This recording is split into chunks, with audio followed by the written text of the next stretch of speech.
for Humanity. And it is with great pleasure tonight that we have Jacob Kuntz, the Executive Director of the Helena Area Habitat, here to speak with us.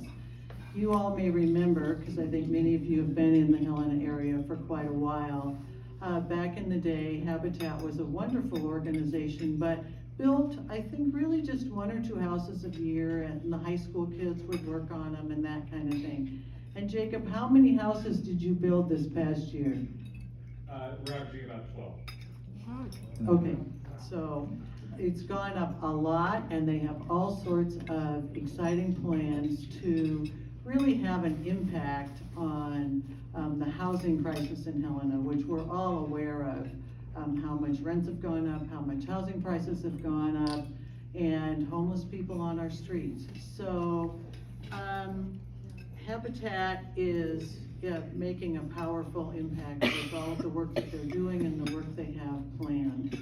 They have creative and innovative building techniques that we'll hear more about tonight, I think, updated financing options that have helped them be able to increase the number of houses that they build. And most importantly, in my experience, the organization, Jacob and his employees and volunteers, operate with integrity, they operate ethically, they operate for the common good, so that more and more people in our community can have safe, secure housing, which is an absolute key to success, to getting employment, to getting childcare, to raising your kids, to having food. Housing is the key. So the work that they're doing is extremely important. And they have other programs besides building houses. We may hear more about those as well. And if you haven't visited their new restore, either to purchase or to donate, you should put that on your list too. So please join me in welcoming Jacob Kuntz.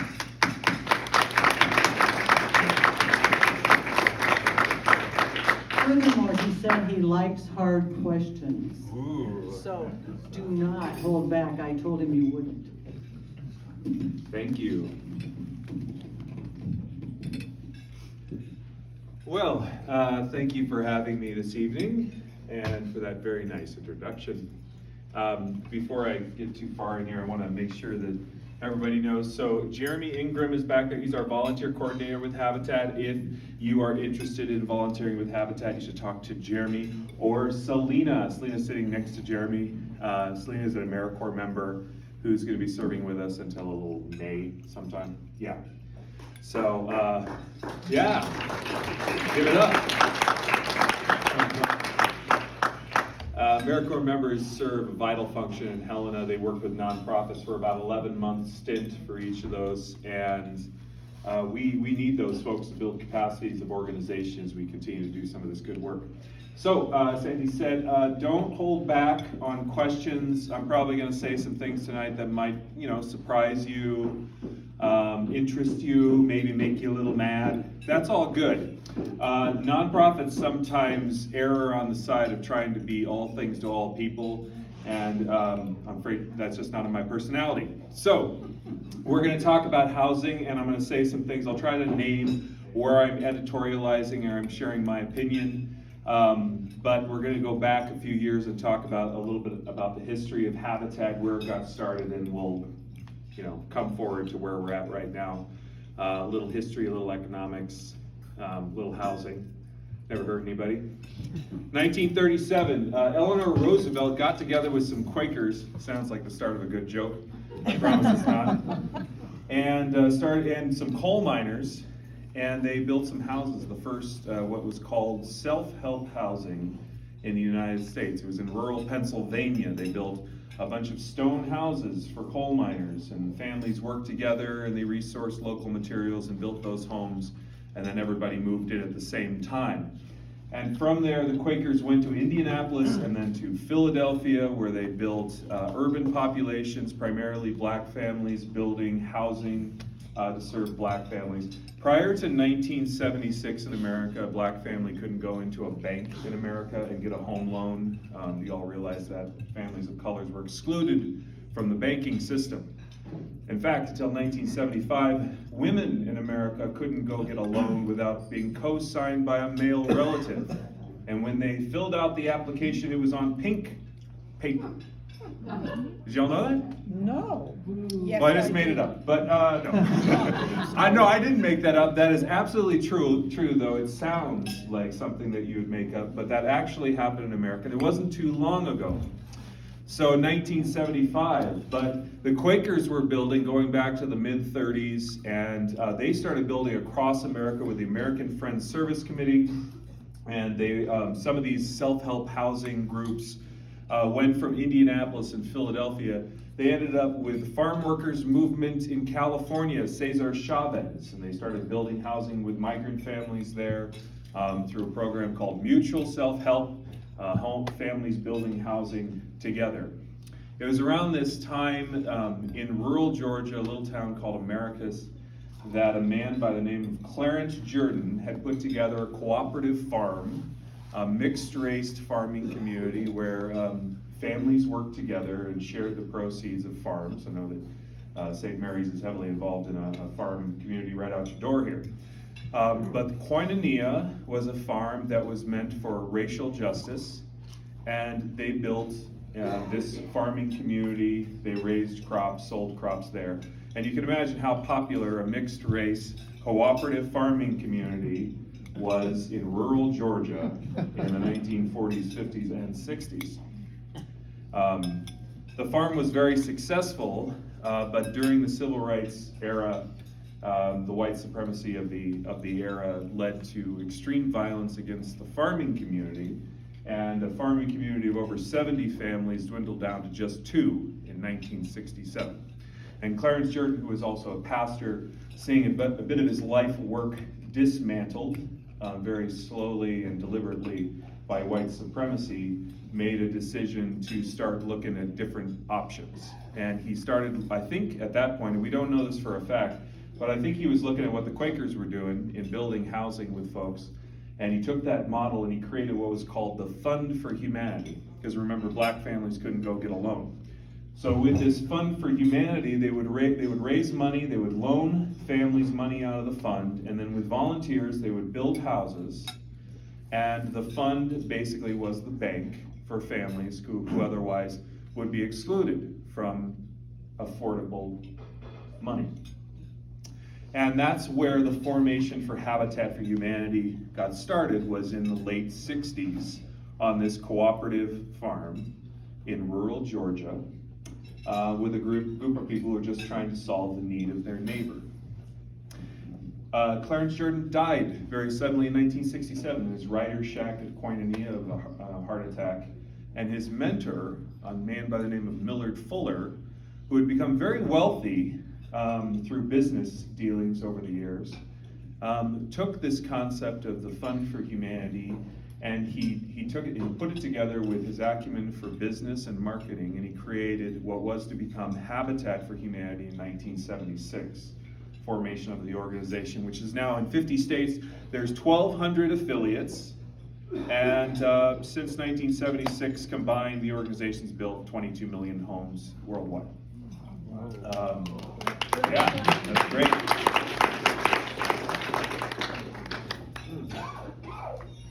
So, our affiliate was started in 1992, so some years after the formation of Habitat for Humanity, by a group of very interested volunteer citizens. And from 1992 to 2015, 30 homes were built, roughly 1.5, a little less than 1.5 a year of homes built. And the model was no different than it was in 1976. The organization raised money, and then we went and built the house, and we acted as the bank, and we provided a zero-interest mortgage to the family, who paid us back over the course of 30 years. And so through this method in raising money from the community, Habitat was able to build homes in Helena and build 30 homes from 1992 to 2015. So now I need to back up a little bit, because the home prices, let's talk a little bit about home prices, because from the end of World War II, and I'm sorry for the kids who have to deal with this, money type stuff, or anybody who's not interested. From post-World War II until around 2010, and let's just talk about Helena specifically, but you could probably take a lot of communities in Montana and talk about the same thing. The average home cost or value, it ranged from between $140,000 and $200,000 adjusted for inflation.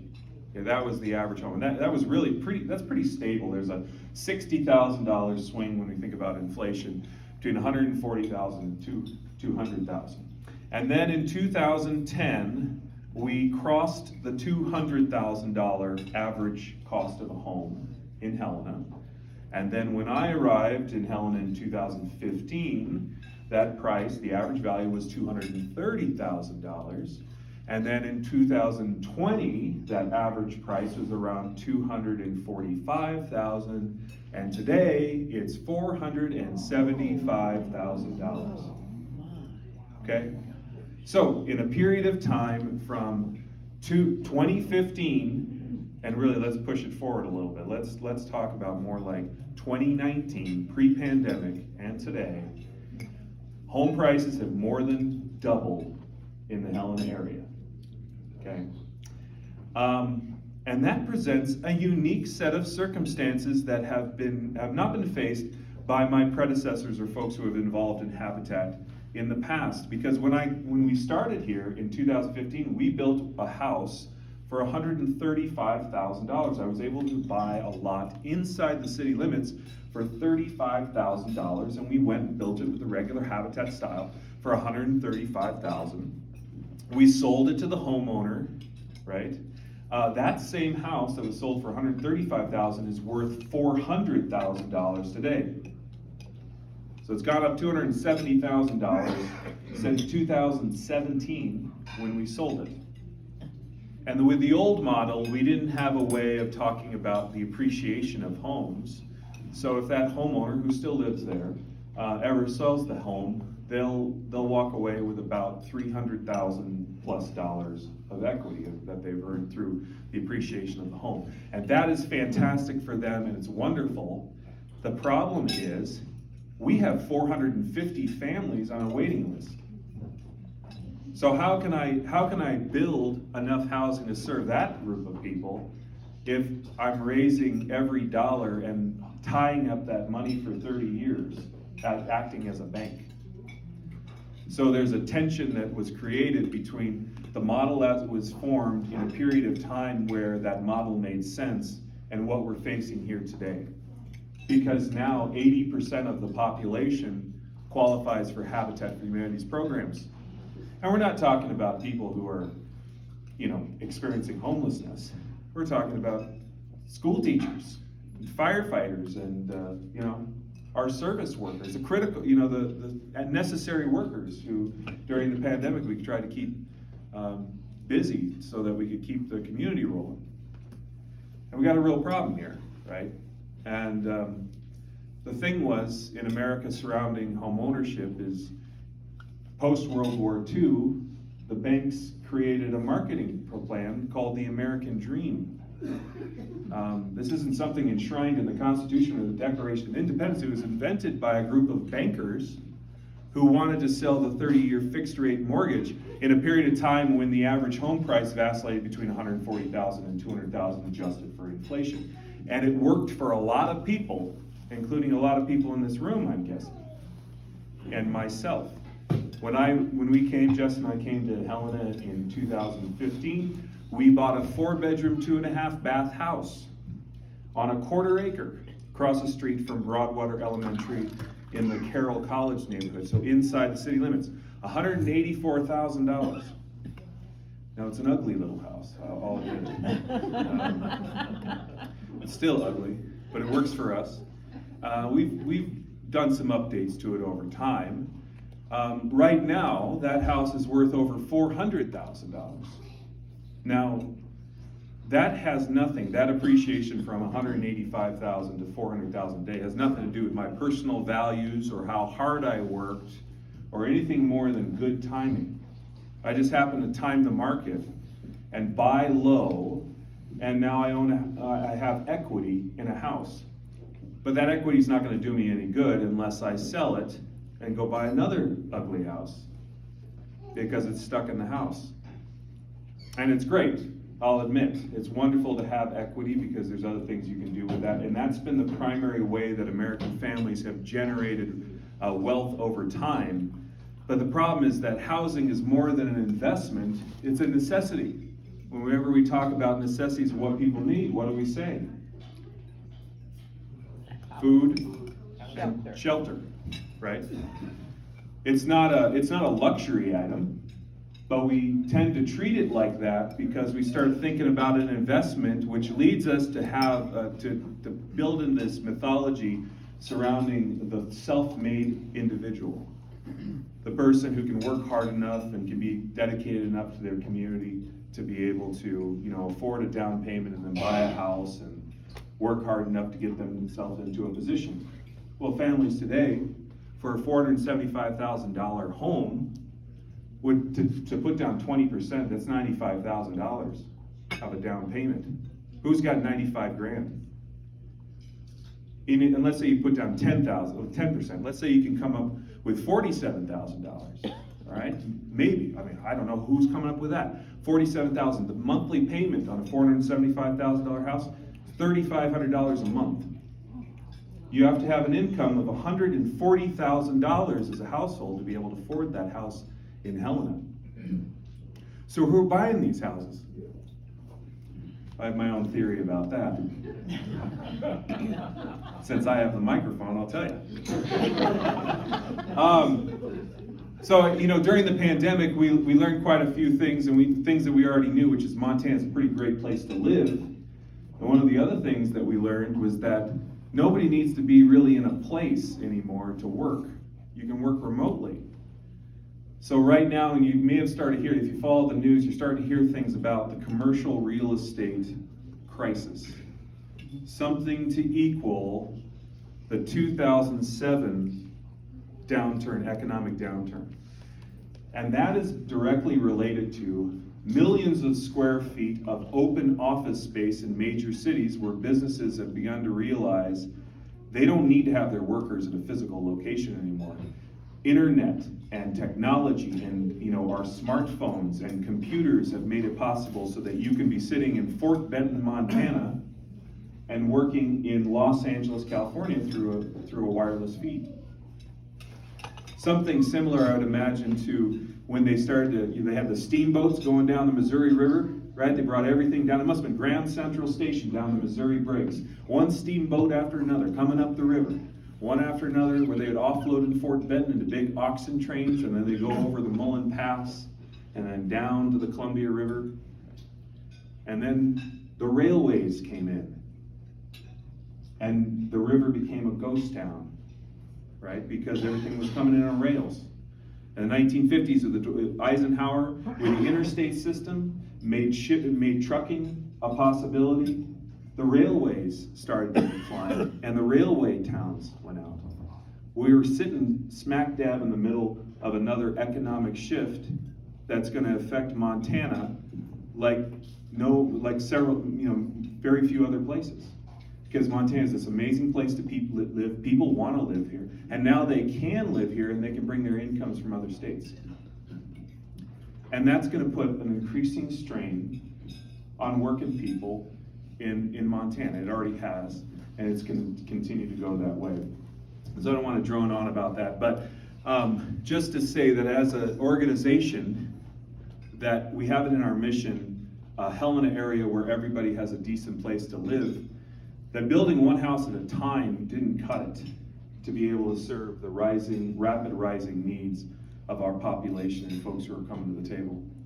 So we have to think differently.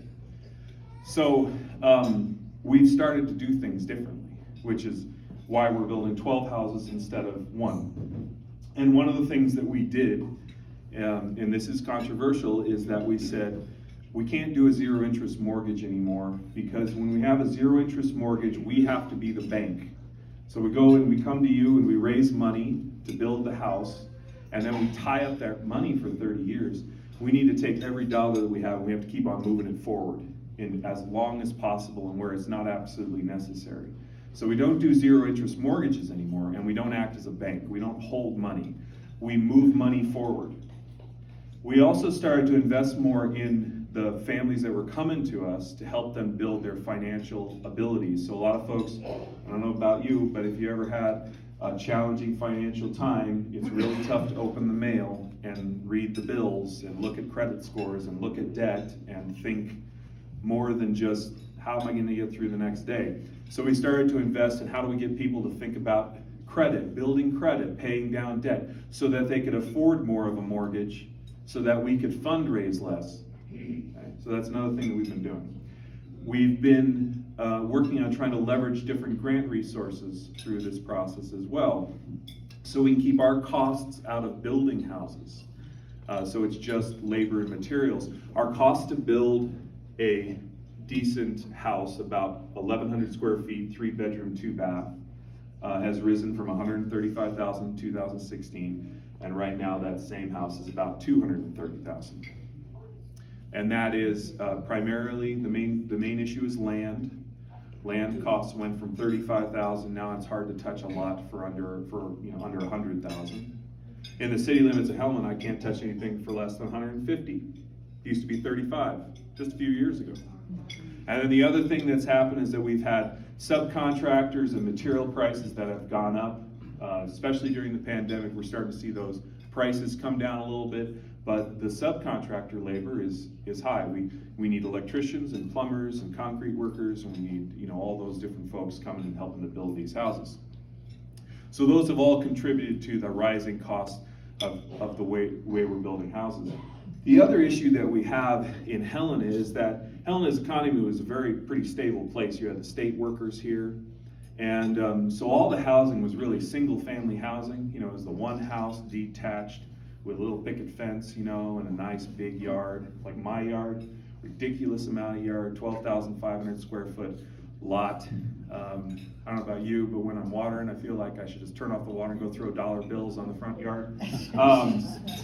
And water is going to continue to be an issue, as we all know, but we're all watering these big yards, so we've underutilized land in the Helena area because, wow, there's just always seemed like there was so much of it. And even today, those houses that are selling at $475,000, there's lots of buyers, and there's still a lot of interest in that single-family house. And so we're not designing and building houses differently, greater density, different types of homes, townhomes, condos, tiny houses, the different ways of looking at how to build housing, where we prioritize housing and then open space in key areas, parks, walking trails, and the like. You can't buy a lot in that neighborhood because that neighborhood doesn't exist in Helena, though it's needed more than ever, because like I said, 80% of the population needs what we build at the price point we build it. So we're trying to think through these things and work as an organization to figure out what do we need to do. I can't do anything about material prices. I can't do anything about subcontractor prices. Volunteers are wonderful, but there's only so many volunteers. There's about 1,600 hours of volunteer labor per house that we build, and that's maximized. The only thing I can control in the housing situation as it stands right now is the land question. Right? So as we increase the capacity of the families that we're working with to be able to afford more of the house so that we can fundraise less per house, we've begun looking at how do we go into land development so that we can design the neighborhood from the outset and control the land costs. So you're getting kind of a picture of how complicated all this is. These are challenging scenarios, and there's no one solution to any one of these issues. But what I will tell you is that the solution is actually very basic and simple. We've got to build more housing. And then, when we build it, we've got to find ways to keep it affordable for future generations. Because of the houses, the 30 houses that Habitat built from 1992 to 2015, at some point in that period of time, about 85% of those were resold and we lost them to the market. So all the time, all the fundraising, everything that went into building those homes ended up getting lost as they were sold onto the market, and we weren't able to recapture that house for the next family. So we've actually started to cap the amount of appreciation that families can earn in their homes. Now again, the concept of of our communities may be that housing is an investment, but that's not my perspective. That's not Habitat's perspective. Habitat's perspective is that we need more simple, decent, affordable housing that people can afford so they can afford their life. Because while you may be thinking of housing as an investment, they're trying to figure out where they come up with the healthcare costs for their kids or how to afford decent food, right? And when you're paying $3,000 a month, or what's more likely is you're renting a 2-bedroom apartment in Helena, which is hard to find something for less than $1,500 for a 2-bedroom apartment these days. If you try to rent a 3-bedroom, you're gonna hit $2,000 pretty easy. Lewis and Clark County, top 5 communities in the entire country for rental increases during the pandemic. Top 5 in the entire country. We've seen rapid increases. 2018, when we did a housing needs assessment, the average price of a 2-bedroom was about $850, $900. Now it's over $1,500.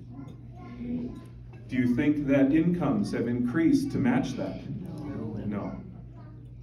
So you're getting the picture. We got to think differently. We got to figure out how to do this. When I build housing, when Habitat builds housing, when you volunteer on a house, your volunteer effort becomes part of the investment in a community, and it's in a home that's going to serve not only one family, it's going to serve generations of families. So let's say that we build a house and it costs us $200,000 with land now to build that house, and we sell that house to a family for $200,000. Seems like a lot, right? But it appraises for $400,000. We cap the appreciation on the home at 1.5% a year. So the family earns $3,000 a year in equity growth in that house every year they live there. 10 years from now, if they called us and said, we're gonna sell the house, we would do a calculation. We take the original sales price of $200,000. We would add their equity, which is 1.5% times the 10 years, which is $30,000. The house would be resold to the next family for $230,000, though at that point it's probably worth closer to $500,000 on the market. So that family is able to earn equity, but we're able to keep homes affordable for future families. And that's not the only piece of their equity, because they're also paying down the principal on their mortgage every month, about $300 a month. In addition to that, when they finish building their home, they get a sweat equity credit of $10,000. So we're looking at a 7-year period of time, we've been averaging somewhere around $55,000 that family earn in equity and living in a Habitat home. But then we keep it affordable to the next family. So now we're building stock of houses in the Helena area that are building equity for the people that are living in, but the primary purpose of those homes are that the family can afford them every month. On the market, that house costs maybe $3,500, but our mortgages are average about $1,000 for Habitat homes. So that's the primary work that we're doing here. We're trying to build as many houses as possible. We're trying to keep them permanently affordable, with the idea that you don't want an organization like Habitat for Humanity in your community. There are some organizations you want to have, nonprofits. You want to have like your arts organizations and your organizations that work with people who have special needs and the like. Like those organizations should never go away. You want organizations like ours doing what we can to put ourselves out of business. And I implore you to help us do that because it's important. With this model, if we're building enough housing over time and we're keeping them permanently affordable, hypothetically, not knowing what's going to happen with the population going down the line, we would be working our way out of building new housing. At some point, we come to the point where we'd have enough resales, because families these days tend to stay in homes for an average of 5 to 7 years. It used to be much longer than that. If we had enough homes here and we had resales coming up, we'd have a stock of housing that we'd have for folks that were coming down the line that need housing. And then we would be building less new homes because the need wouldn't be there. Supply and demand. If there's enough supply, and then the demand lessens. And then we probably do things like we're doing right now, which is repairing housing, because there's always a need for doing repairs on homes. And helping still, again, with financial readiness so people can be prepared to buy homes. So our next project here, and this is, again, thinking big, an organization that basically said, what are the needs of the community and what can we do? I'm lucky to have a board of directors that thinks that way. And we realized we had to get into land development. We had to control the land so that we could control the price of land and the way that the neighborhood was designed so we could build different density in neighborhoods. We just bought 107 acres in East Helena, and we're under contract for another 150. So it's gonna be over 250 acres in East Helena that was part of the old Asarco smelter. It was part of the ground that they owned out there. And over the course of the last 25, 30 years, they've been in various stages of EPA Superfund cleanups on that smelter site. And now they're in the final stages of it, of which they're disposing of the land that's been cleaned up. And so some of this is just good timing. That land is in the city limits of East Helena. It's gonna be on city water and sewer. And so we're gonna build a mixed income neighborhood that we're gonna design from the very beginning. We're gonna have density, we're gonna have parks, we're gonna have walking trails that are gonna go down to the Prickly Pear Creek and the green space that's owned by the Prickly Pear Land Trust. We're hoping to have a school, we're hoping to have daycares, we're hoping to have a library there if possible. And we're gonna have over 1,200 homes in that neighborhood. Yeah.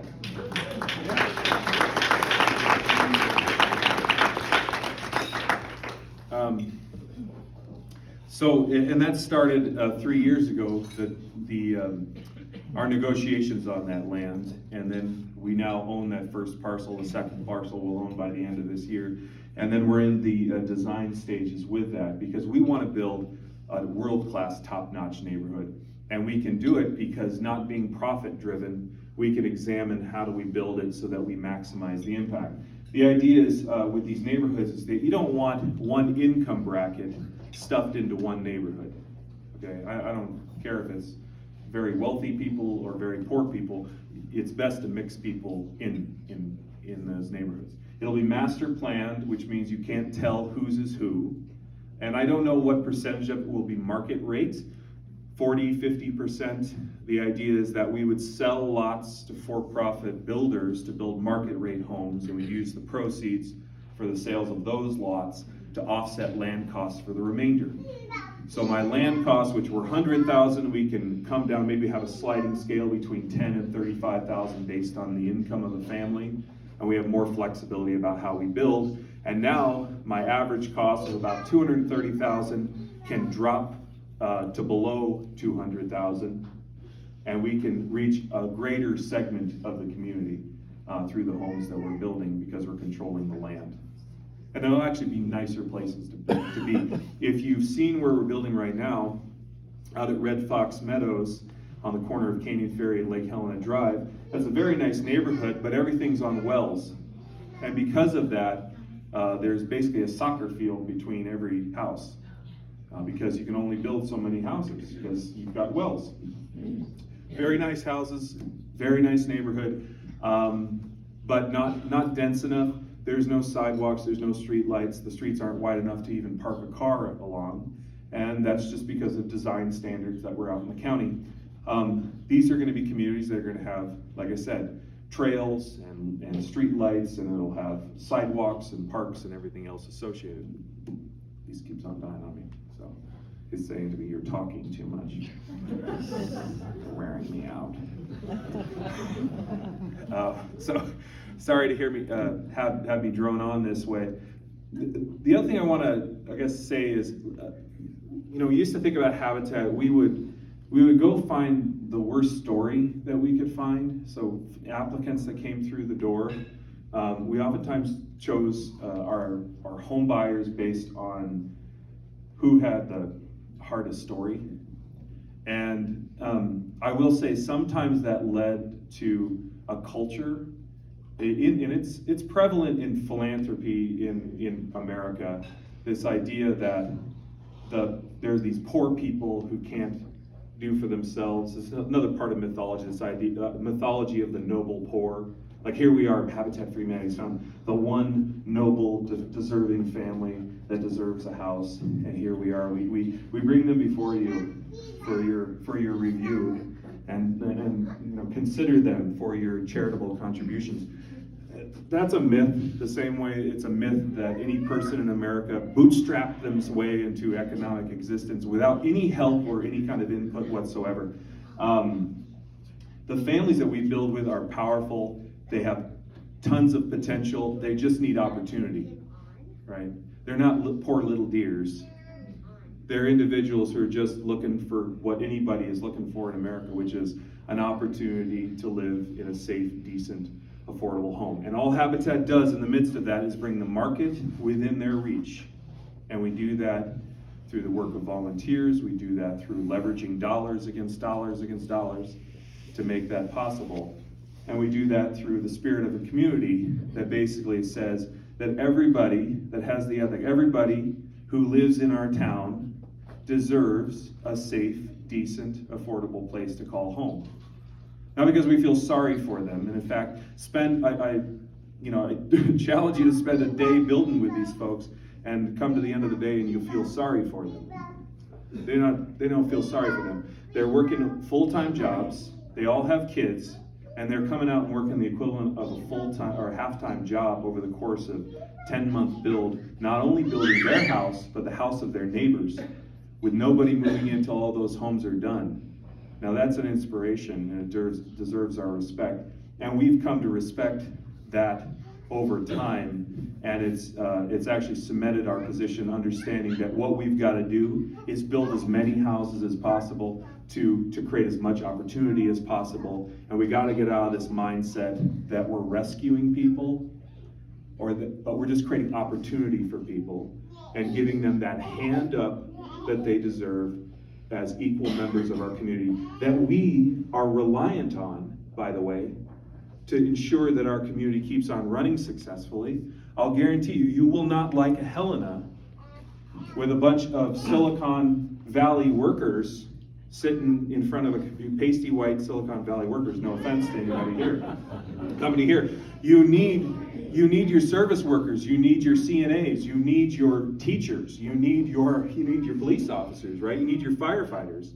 You need the workers in this community that make our community fantastic. And right now they're being pushed into rental housing and substandard housing.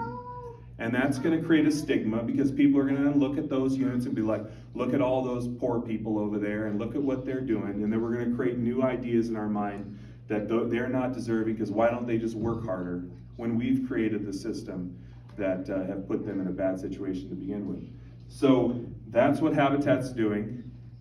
We're fiercely in the process of leveraging everything we've got as an organization to build as many homes as possible, with the idea that we're looking toward a future where we don't exist. Which keeps me interested every day, because there's always something new to do. And unlike the for-profit community, it gives me a lot of inspiration to wake up every day and saying, at some point, if we do this right, we won't exist. And that day will be a wonderful day. Thanks. I'm happy to take questions if anybody has any questions. Yes, sir. Why from the beginning has Habitat not built multifamily units? So some of this is for the exact reason I've described, is that, so building multifamily takes a higher degree of sophistication. As a builder, you've got to know what you're doing. The concept of Habitat from the very beginning was, they could find all these lots, infill lots within the city, buy a lot here, buy a lot there. They were all zoned for single-family housing in Helena. So it was easier to build a single-family lot, and the lot was, affordable enough that you could go and buy it and build a house. I'll tell a story about this. I was in a abandoned house some time ago looking at it for a redevelopment potential, and I found Helena IR from 1959. It was the day after the Quake Lake earthquake. And it was front page, the earthquake, and I picked it up because it was laying on the floor. Stole it, but anyways, it was laying on the floor, Quake Lake, and I got the newspaper because of that. On the back of the newspaper was an ad from the old Gamble's furniture store. Does anybody remember the Gamble's? Okay. They had a furniture store called Gamble's. It was running an ad on the back. Sofa set, I promise this is coming to a point. A living room set, couch, ottoman, love seat, sitting chair, a couple magazine racks. I used to love magazine racks. Lamps, coffee table, $299. Pretty good deals, right? Yeah, whole thing, yeah. Well, it's 1959, right? So that adjusted for inflation is $2,650 in today's.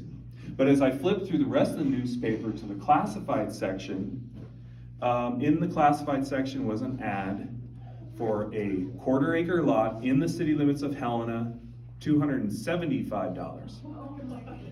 So in 1959, you could buy a 1/4 acre lot in the city limits for less than a living room set.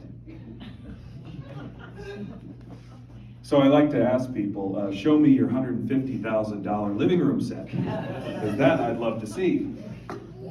Because that's what living room set, that's what a lot costs these days. It's $150,000. So back in the day, it was, they were trying to mix it into the community, and I would imagine they were trying to build a single family house. It's hard to find the zoning, and we've been working on this to change zoning so we can build more multifamily housing. It also takes more sophistication to build those houses, is the answer to your question. So in your new area, are you going to build multifamily units? Absolutely, yeah. We're going to build, well, right now we build a lot of duplexes, and again, it's only a matter of the zoning that requires those.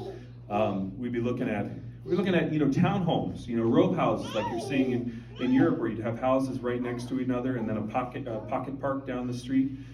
We want to mix. You don't want to have, you want 1-bedroom houses, 2, 3, 4-bedroom houses mixed into the community, cottage houses, detached, attached, all different types, apartments.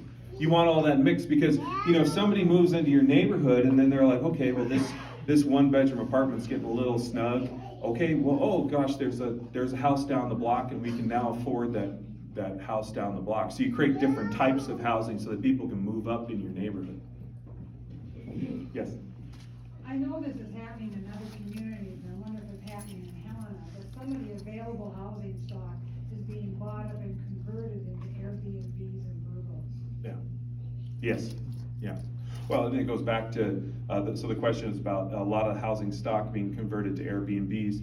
That's absolutely the case. We're seeing that with a lot of communities, not as much, it's not as much as an issue in Helena, that does happen, but it's, especially places like Red Lodge, obviously Big Sky, Whitefish, Fort Benton. I got a call from them the other day. They're seeing a lot of their units that are going to be being bought up and converted into Airbnbs.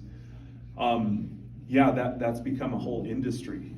We actually had a bill at the legislature this last time trying to create an affordable housing fund that would provide a 1% fee on Airbnbs in Montana, which there's about 25,000 of these units. Actually, they don't know how many. They think it's around 25,000 units in Montana. The 1% fee would create a fund that would generate close to $10 million every year that would go back into affordable housing.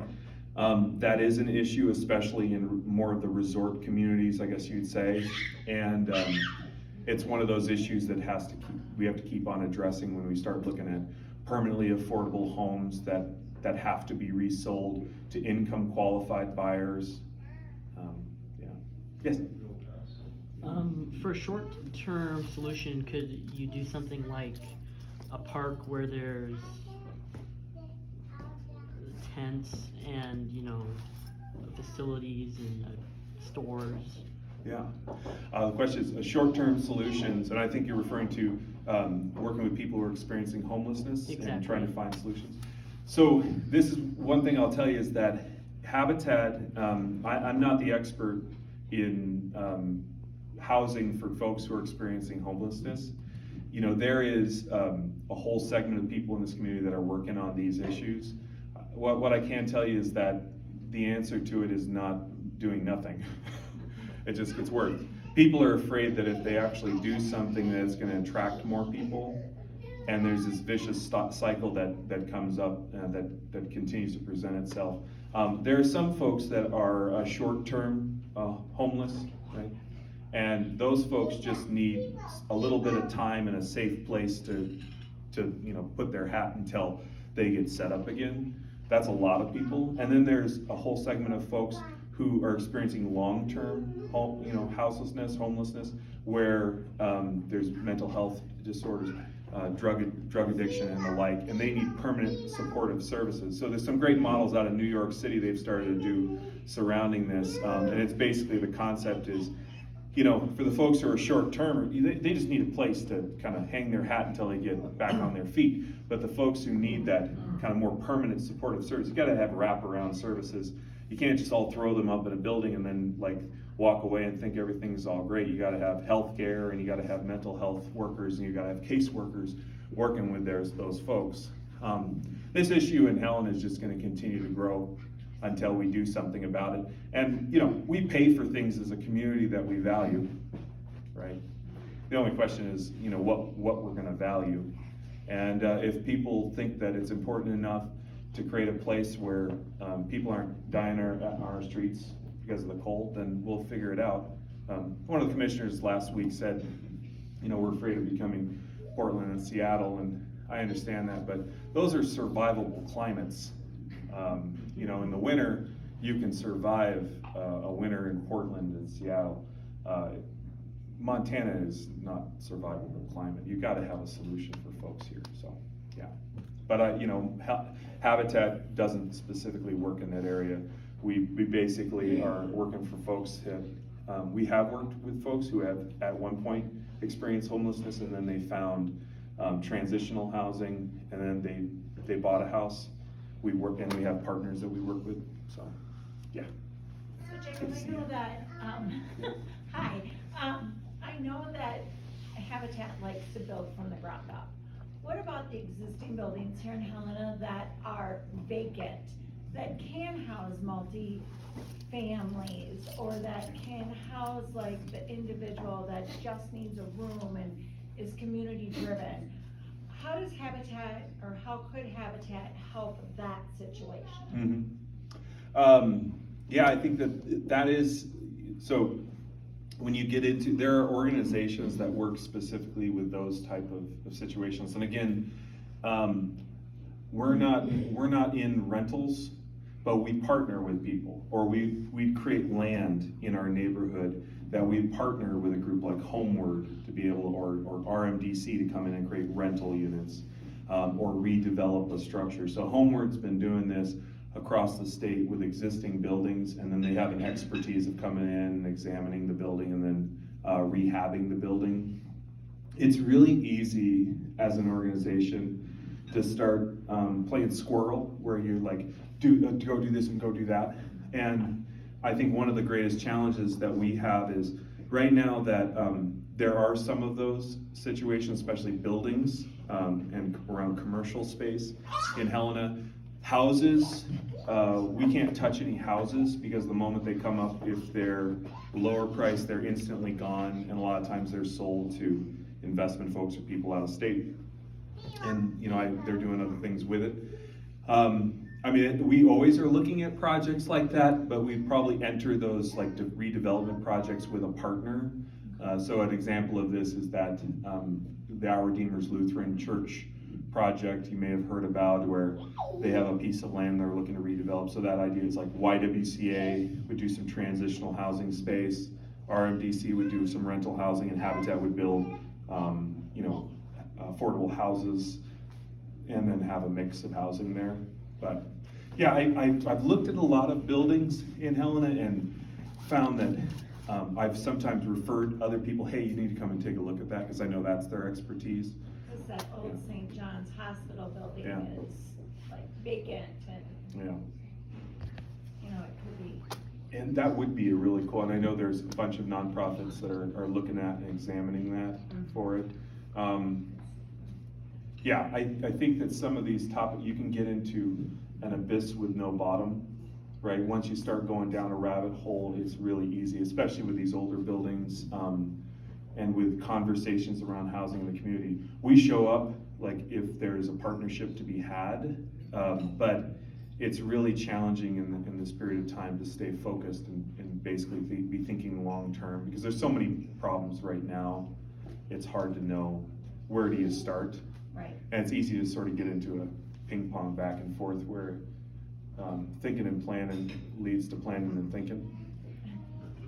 Yeah. Just a comment, there is currently a whole series of forums being held in Helena to address the issue of the in-house. They're every Wednesday at noon. They've done 3 of them. The one that's coming Wednesday is going to be a Covenant United Methodist Church. And then the last one is a Plymouth Congregational Church. And they're addressing all of the issues that you're talking about in terms of the in-house, including the possibility of sanctuary. So there is a group out there that is working on both. There's a group at through the United Way that has created a whole action program with all kinds of committees addressing regulations, financing, all kinds of things to address the issue of homelessness. So there's a lot going on on that issue right now. That's true. Yeah, and it's, there's some focus that's needed there. So, you know, God's Love that's been kind of the homeless shelter for a long period of time.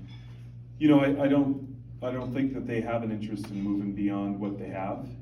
And so there really is a need. There's currently a vacuum. There needs to be some entity that steps up and say, hey, you know, we want to form the entity that's going to create, you know, the shelter or whatever the solution is. And right now it's a challenge to figure out who it is and who's part of that. So that's a big challenge right now. So any other thoughts and questions? Happy to answer anything, any questions as they come up. I know I threw a lot at you. Yes? Yeah, what are some of the volunteer work that you guys are looking for? Great question. Yes. Once I was a volunteer working with Jeremy, he's just like screaming inside in joy.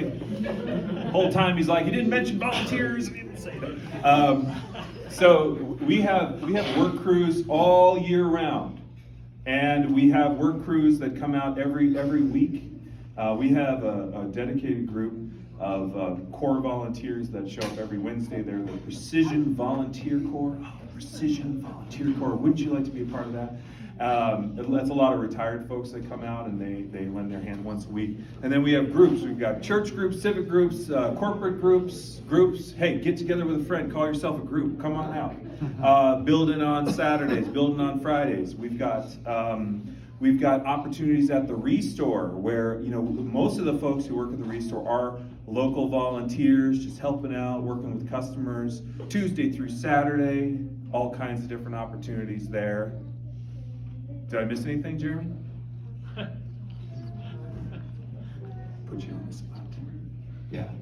So helenahabitat.org, there's a lot of information about volunteering. Or Jeremy's got some flyers there he'd be happy to share with you. Yes?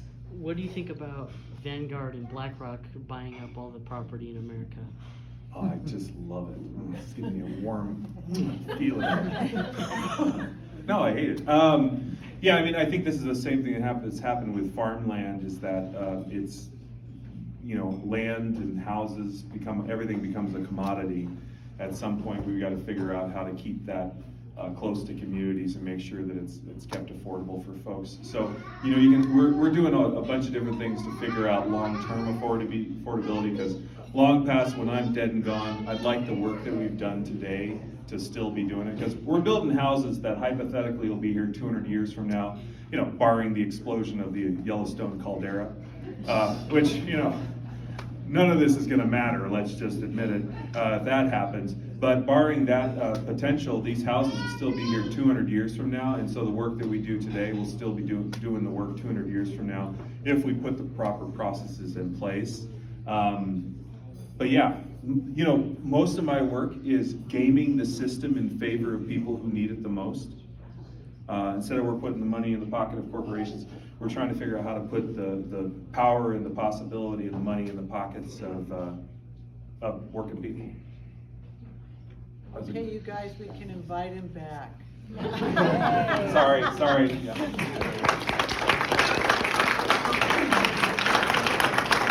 you. We really might invite you back, Jacob, would you come? Of course. Yeah, I thought so. Nobody heckled me once. Well, you'll have to try harder.